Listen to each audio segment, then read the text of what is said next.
வினை விதைத்தவன் வினை அறுப்பான், திணை விதைத்தவன் திணை அறுப்பான்.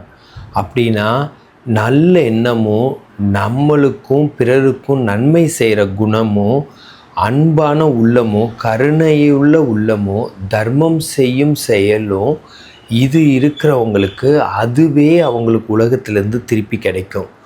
இதே போட்டி, பொறாமை, கிரிமினல் தனம் அண்டு ரொம்ப ஒரு குறுக்கு வழியில் யோசிக்கிறது, குறுக்கு புத்தி, கூட இருந்து குழி பறிக்கும் தன்மை, இந்த மாதிரியெல்லாம் இருந்தால் அதுவே அவர்களுக்கு வந்து சேரும்.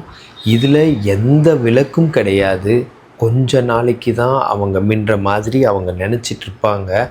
ஆனால் அவங்களோட எண்டு வந்து ரொம்ப மோசமாக கொடூரமாக தான் இருக்கும். ஸோ நல்லெண்ணம் இருக்கிறவங்களுக்கு சின்ன சின்ன சிரமங்கள் வந்தாலும் எப்போவுமே அவங்களுக்கு நன்மையே நடக்கும். கடவுள் வந்து நல்லவங்களை சோதிப்பார், ஆனால் கைவிட மாட்டார்.